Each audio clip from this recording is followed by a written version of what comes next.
Hey everyone, welcome back to the channel. So today we're taking a look at my 2019 Ram 1500 Laramie Sport Edition with some add-ons here at 80,000 miles. Yes, you heard it right. I finally rolled over, well, I'm going to roll over on this next road trip, 80,000 miles on my Ram 1500. So, what have I learned and what do I like and don't like about this Ram 1500? So I'm going to give you a little bit of a backstory here. So I bought this Ram almost 3 years ago. So I've had it for just about 3 years. I'm a couple months shy of ownership. I bought it with about 44,000 miles on it used. I paid $46,000 before tax, title, and license for the truck. And there were some things that I had to add on here. So I bought these BF Goodrich TA KO2s I put them on at about 45,000 miles. So they've got about 35,000 miles on them. I expect them to last just about another 15,000 miles. The tread is starting to wear on it. And especially on these rear ones here. And I added on a Gibson exhaust, which at the time, back in 2020, was actually fairly well priced. And I added on a K&N cold air intake sitting right under this part of the hood. So that's about all I did. Oh, and I also threw this little leveling kit on the truck. So that's about all I did to this truck. All the badging came blacked out, so I didn't have to worry about that. It already came with the fuel rims on there, and I really didn't need to do much else. Looks like we have a little visitor on the truck. So taking a look at the inside here, this is completely loaded for the Laramie trim. You can see I've got the adaptive cruise control. I also have the front facing camera and side camera on the mirrors, the lane assist, the blind spot assist, the self parking, the big touchscreen, trailer tow group, off-road package, and the e-torque Hemi as well. So if you take a look underneath here, you can see I've got all of the off-road group on it. And if you take a look at the window sticker, which I do have on me, you could see that this truck, brand new, was $65,165. So that is all of the additions that are on the truck: a 392 rear axle ratio and rear wheelhouse liners, blah, blah, blah, blah, blah. The list goes on and on. That is the fuel economy. That is not correct. So this truck has been my pride and joy since I bought it. I don't drive it a whole heck of a lot anymore. I use it more mainly for work than anything else. But I've experienced some good and some bad with the truck. So we're going to hop in, go for a little drive here, hopefully roll over on 80,000 miles, and I'm going to share my thoughts with you on this 2019 Ram 1500. All right, guys, so sitting down in the Ram 1500, over 80,000 miles. This is by far the best vehicle that I have ever been in terms of like quality, putting together, like the actual build quality, the actual luxury of the vehicle. I did have a 2011 Mercedes-Benz E550 at one point that did have massaging seats, and cooled seats, heated seats, blah, blah, blah, blah, blah. It just didn't seem as luxurious as this truck does. And this isn't even a limited. And mind you, my girlfriend has a AMG GLE 43 that is pretty optioned as well, and that just isn't quite as luxurious as this truck is. And that's one thing I like about Ram, and what Ram does is that they always try to push the envelope, even with a Laramie trim or a limited, with the fact that it is luxurious. I mean, there's definitely no getting around that. And for that reason, I could truly daily drive this truck, but I can't because it just financially doesn't make sense. to daily drive the truck. Now it does in the winter time, but it doesn't in the summertime because, again, this is my work vehicle. I don't need it all the time, but I always enjoy driving it because it's such a luxurious beast on the road, and you get so much road presence with it that it's really, for me, it's a great daily driver and it's a joy to drive. Over 80,000 miles here. I have had issues with the truck. I'm not going to say I haven't. You know, any vehicle over 80,000 miles you do expect issues with. This truck here is equipped with the air suspension. I'm pretty sure I'm going to have to go to the dealership. I do have a certified pre-owned warranty for another little over a year left, or up to 100,000 miles, which I'll just hit the year. I won't hit 100,000 miles. So I'm pretty sure I'm going to have to go to the dealership and have them take a look at the driver's side air suspension up front, because I think there's a slow leak in that, and it may not even be slow anymore. It may be just getting worse and worse. So again, my truck is stored indoors 80% of the year. I would say the 20% it isn't are some weekdays in the wintertime when this is just sitting outside overnight. So with the wintertime, it can get extremely cold, and I'm sure that has something to do with the actual wear and tear of the vehicle. But this truck is babied, and I don't really put it to its test too often. So I'm kind of surprised at that air suspension issue. It just seems to slowly sit down over time, and then when I start up the truck, the compressor kicks on, and then it will level the truck back out. So the next thing, I actually just had this done. This truck had a recall on it due to the rear glass leaking. So whenever I'd wash the truck, even when I would hand wash the truck, I would have issues with water leaking through the back glass, and that just wasn't okay for me.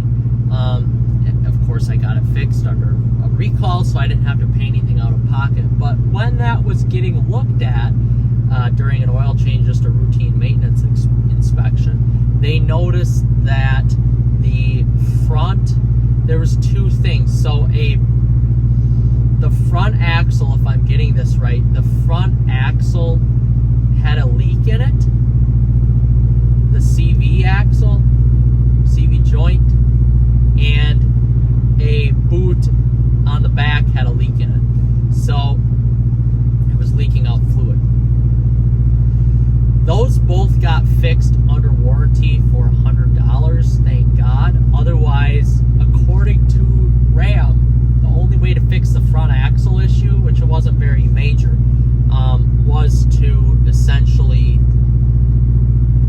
replace the whole front axle. And that's pretty expensive. So to do that, it costs the dealership $3,000 to $4,000, I believe. So I have a whole new front axle on this truck, which is great. But I think it's a pretty rare case, because I have plenty of friends and family that have this Ram 1500 model year, and they don't have an issue with it. I'm not sure why it happened to me. That's why I have a certified pre-owned warranty with the truck. So yeah, I had those two issues with it, and you can consider those major, especially if they weren't caught right away. Those could have turned into major issues fairly quickly, if I do say so. They got fixed though, and that was it. When I first bought the truck, I did some researching on the forums, because I noticed the audio out of this 19-speaker Harman Kardon wasn't very loud compared to my 2017 Night Edition with the Alpine audio system in it. This has a 19-piece Harman Kardon. So I had to take that to the dealership. I paid $100 deductible. They updated the system. The TSB was updated via the TSB, I should say. The system was updated via the TSB that I had to send them, and now it is working properly. So it's still not super loud, but it is clearer. And good now. It's to a respectable level, but for the Harman Kardon, you would expect it to be better than what it is. Yes, it's very clear, but there's not a lot of depth, not a lot of bass to the actual audio itself. I thought my 2017 actually had better audio, and the funny thing is, my girlfriend's GLE AMG has a 17-piece Harman Kardon system in it. That's hands down the best audio system I've ever heard in my life. Hands down. Even better than the Harman Kardon that was in my E550 and the 17-piece Lexicon sound system in a Genesis 5.0 R-Spec that I had. So I'm not sure why there's such a difference between this Harman Kardon system with more speakers than her 17-piece. So I'm truthfully, I'm not sure why that issue is and was. Otherwise, this truck has been pretty flawless. There is some sort of like vibrational control module on the truck that the zip tie fell off of, so I have to replace that once in a while. Otherwise, I really haven't had any issues with the truck. The air suspension does give me problems once in a while with, with the rear staying up and the front going down if I have a trailer on. So if the trailer doesn't get unhitched right away, the truck's air suspension will try to level it out, but then it will go into like default emergency mode where the nose goes down and the butt end of the truck sticks up. That's not good either.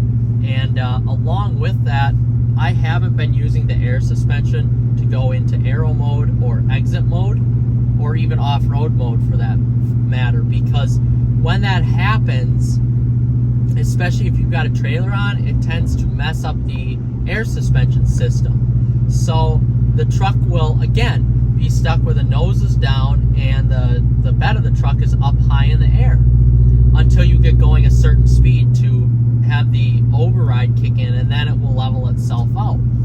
But sometimes I can't even shift into off-road 1 mode because there's an issue with the payload, or another warning, it won't be permitted for some reason. I don't know why that is. I haven't asked the dealer about it, but I have talked to my salespeople about it, and they say this is a common issue with a lot of Ram trucks. They say whenever a Ram truck comes in with the air suspension, the techs, some of the techs don't even know what to do with it. So that could be a little bit better on it. Me, right now, it seems to work just fine. I really don't seem to have any issues with it at the moment, and I'm liking it for the most part. On my next truck, I probably would get air suspension again. I'm really looking at getting a TRX eventually, so that doesn't have air suspension, but if I were to get a normal Ram 1500, I would get the air suspension again, regardless of all the issues that I've had with it, which is a lot. So I'm giving Ram benefit of the doubt that eventually after this redesign, this Gen 5 redesign, that they were able to fix it. So that's kind of all the issues. I've had over 80,000 miles. Again, I bought this used. I've really only put on about 35,000 miles. But otherwise, the truck has been really, really nice, and it's been a very positive experience for me so far. The exhaust that I put on. So I installed a Gibson exhaust, and honestly, over 35,000 miles, nothing has had to been rewelded, nothing has had to been reattached, anything like that. So it really has a good sound to it, and it kind of livens this Hemi up, and that's a reason why I like my big Hemi V8s. But as we're hopping on here,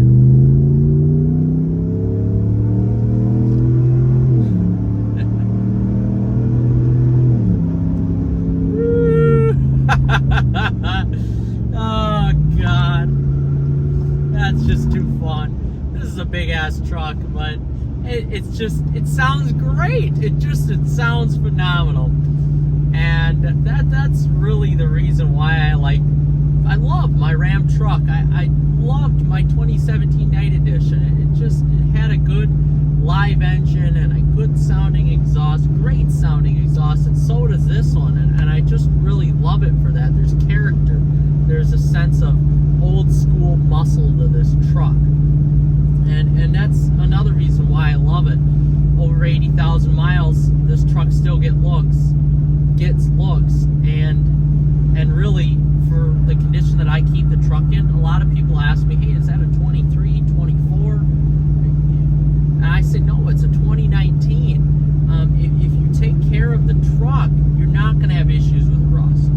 You're not going to have issues with your transmission or your engine, anything like that. You just got to keep up on the routine maintenance, your interior.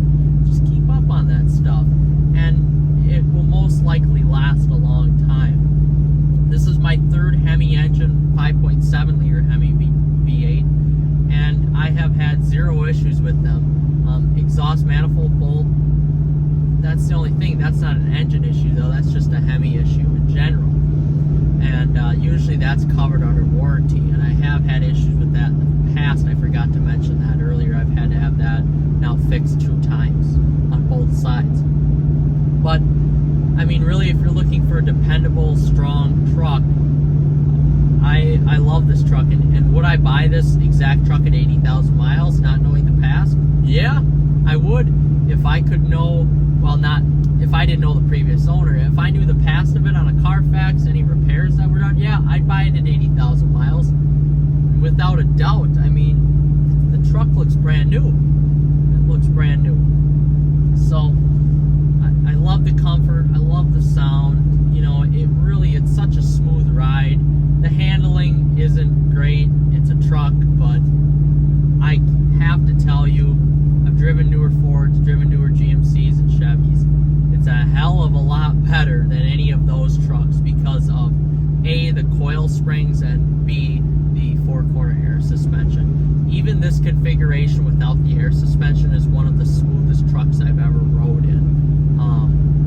Before I level this out and put the big BF Goodrich tires on here, this truck was an absolute comfort monster. You could eat highway miles with ease, and it was quiet, it was smooth, and not to say it's not any of those now. I have a nice exhaust sound to it, and you know, it looks a little bit better in my opinion on the outside, but it is a little bit rougher just because of the Meteor tires, you know, basically mud terrain tires, and the leveling kit on it. But still, I mean, the ride is second to none. There's no vibration harshness. The NVH levels here are very, very low for a truck. You know, you get a lot of rattle because of that body-on-frame construction, but really, there isn't much of that in this truck at all, unless you're going over like a washboard type surface. But you're going to get vibration and harshness in any vehicle there.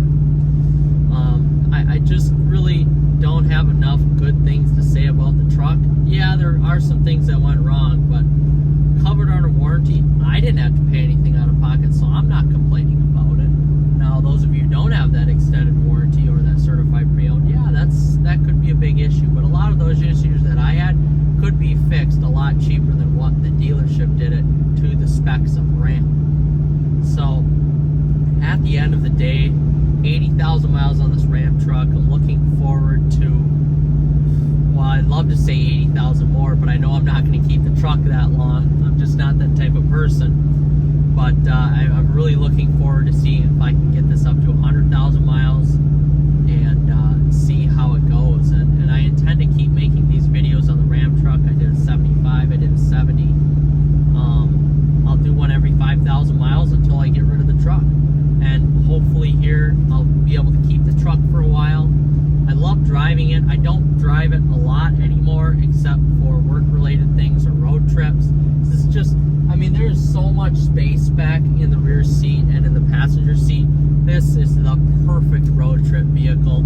Even though the gas mileage is abysmal, I guess I don't care because you're going into that when you buy a truck or an SUV.